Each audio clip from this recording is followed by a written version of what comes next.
श्री स्वामी समर्थ. इथं रात्रीच साबुदाणा भिजत घातलेला होता, कारण की साबुदाणा आणि बटाट्याची चकल्या बनवायच्या होत्या. आणि इथं म्हटलं चला आता अंदाजीच बटाटे घेतलेले होते मम्मीने, आणि मला तर एवढं जमत नाही, येतात पण एवढे खास येत नाही. मग मम्मीने बनवून दिले मला चकल्या. आणि इथं बटाटे ना बाहेर चूल पेटवला आणि त्याच्यावरतीच बॉईल केले बटाटे. मस्तपैकी छानपैकी असे शिजवून घेतले बटाटे.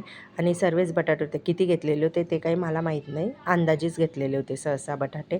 आणि मस्तपैकी झाले बॉईल, आणि मम्मीने काढून पण घेतले गरम पाण्यातून, आणि थोडेसे थंडे वगैरे झाले. आणि दुसऱ्या ठिकाणी लगेच स्टोव ठेवला, त्याच्यामध्ये पाणी टाकलं आणि साबुदाणा थोडासा नरम व्हायला शिजवायला तिथं ठेवला. मग ते कुरकुरीत येतात साबुदाण्याचे चकल्या. आणि हे बघा बटाटे मिक्स करून घेतले मस्तपैकी, आणि हे मम्मीने छानपैकी एकजीव केला. त्याच्यात हिरवी मिरची टाकलेली होती बहुतेक. आणि इथं मी चकल्या आहे ना करत होती, कारण की एवढा खास गोल मला जमत नाही, जशा येतात तशा मी चकल्या करत होती, कारण की चकलीचा सासा होता. आणि खूप छान झाले. आणि ऊन तर खूपच कडक आहे इकडे. छानपैकी चकल्या वगैरे टाकून घेतल्या. आणि दुसऱ्या दिवशी बघितलं तर एकदम कडक ऊन होतं आणि छान सुकल्या. बाय गाईस, कशी वाटली व्हिडिओ कमेंट कर.